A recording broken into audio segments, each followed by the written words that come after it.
अब हम डिस्कस करते हैं फीचर्स या कहो नेचर या करेक्टरिस्टिक्स ऑफ कंट्रोलिंग। पहला है, इट इज़ परवेसिव। कंट्रोलिंग जो है वो हर जगह है, ऐसा नहीं है। मैंने आपको एग्जांपल वर्कर्स का दिया, तो ऐसा नहीं कि वर्कर्स को सिर्फ वर्कर्स की परफॉर्मेंस को कंट्रोल करना है। हर एक पर्सन जो वर्क कर रहा है ऑर्गेनाइजेशन में, उसके काम को टॉप उसका सुपीरियर कंट्रोलिंग करता है। टॉप लेवल मिडिल लेवल को करता है, मिडिल लेवल लोअर लेवल को करता है और लोअर लेवल वर्कर को करता है। हर सुपीरियर को अपने सबॉर्डिनेट के वर्क को परफॉर्मेंस को देखना पड़ता है।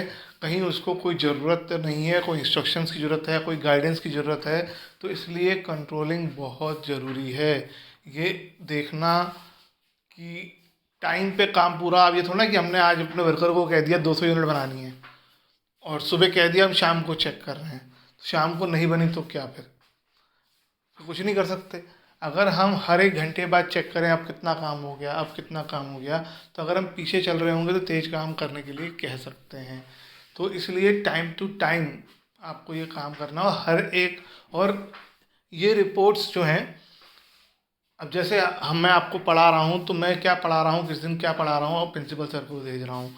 प्रिंसिपल सर ये रिपोर्ट्स जो हैं रीजनल ऑफिस भेजते हैं, रीजनल ऑफिस ये रिपोर्ट्स हेडक्वार्टर भेजते हैं कि भाई सब बच्चों की ऑनलाइन पढ़ाई किस तरीके से की जा रही है।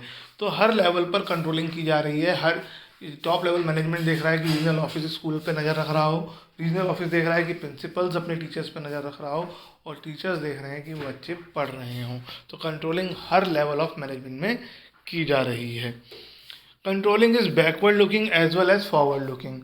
कंट्रोलिंग पीछे की तरफ देखना भी है और आगे की तरफ देखना भी है। पीछे की तरफ देखना कैसे है? जब हम कंट्रोलिंग करते हैं तो हम देखते हैं कि हमने पास्ट में क्या परफॉर्मेंस की प्लान किया था।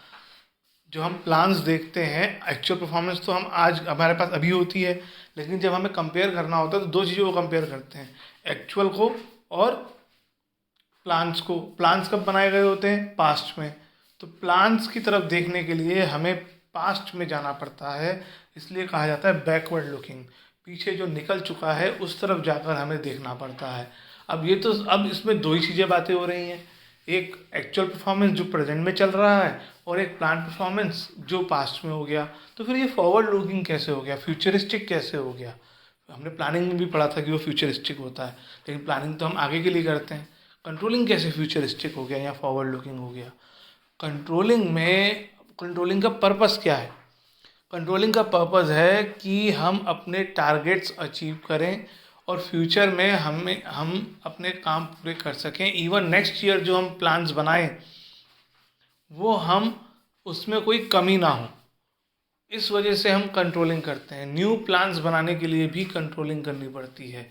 अगर हमें अगले साल प्लान बनाने हैं, अगले साल के टारगेट रखने हैं, तो हमें पिछले साल के टारगेट्स और एक्चुअल परफॉर्मेंस को कंपेयर करना पड़ेगा कि हम कितना उनसे उन प्लान से आगे निकल गए या कितना पीछे रह गए, और उनमें क्या कमी रही, क्यों हम अपने प्लान्स को पूरा नहीं कर पाए, ताकि वो कमियां अगले साल ना रहें। तो नए प्लान्स बनाने के लिए, फ्यूचर में प्लान्स बनाने के लिए भी हमें कंट्रोलिंग करनी पड़ती है। तो ये बैकवर्ड लुकिंग भी है और फॉरवर्ड लुकिंग भी है।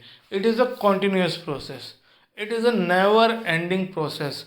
ये नहीं कि आपको एक ही बार कंट्रोलिंग करनी है, आपको कंट्रोलिंग जैसा में हर एक एक्टिविटी में इन्वॉल्व होना पड़ेगा, बार बार कंट्रोलिंग करनी पड़ेगी, बार बार आपको देखना पड़ेगा कि काम प्लान्स के अकॉर्डिंग चल रहा है नहीं चल रहा है। जैसा कि मैंने आपको अभी थोड़ी देर पहले एग्जांपल दिया कि वर्कर्स क्या कर रहे हैं।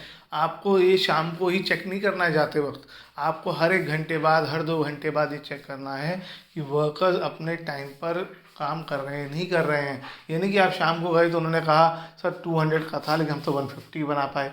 अब वो 50 कभी बनी नहीं सकती है नेक्स्ट डे से पहले, इसका मतलब आज का टारगेट पूरा नहीं हुआ है। लेकिन अगर आप टाइम टू टाइम चेक कर रहे होते तो आपको पता होता कौन सा वर्कर पीछे चल रहा है, कौन सा वर्कर आगे चल रहा है, तो आराम से आप उनसे काम करवा सकते थे सही करके। Controlling is goal oriented process. Controlling जो है वो गोल ओरिएंटेड प्रोसेस है, कुछ ना कुछ गोल अचीव करने के लिए किया जाता है, टारगेट अचीव करने के लिए किया जाता है। आपके आप कंट्रोलिंग करते वक्त आपके सामने टारगेट्स होने ही चाहिए, प्लान परफॉर्मेंस होनी ही चाहिए। बिना प्लान परफॉर्मेंस के आप कंट्रोलिंग कर ही नहीं सकते। तो इसलिए कंट्रोलिंग करने के लिए आप ज़रूर आपके सामने कोई टारगेट होना चाहिए। अगर आपके सामने कोई टारगेट नहीं है तो आप डेविएशंस फाइंड करके करेक्टिव मेजर्स कैसे लेंगे, आप डेविएशंस निकालेंगे कैसे? क्योंकि आपके पास डेविएशन निकालने के लिए दो चीज़ें चाहिए, एक एक्चुअल और एक प्लान। तो अगर आपने प्लान ही नहीं किया है, आपने कोई टारगेट ही सेट नहीं करा है, आपने कुछ गोल ही सेट नहीं करा है, तो आप कंट्रोलिंग कर ही कैसे पाएंगे? और कंट्रोलिंग करने का पर्पज़ ये होता है कि हम अपने गोल्स को अचीव कर लें, हम अपने टारगेट्स अचीव कर लें। तो कंट्रोलिंग जो है हमें अपने टारगेट्स अचीव करने में हेल्प करती है।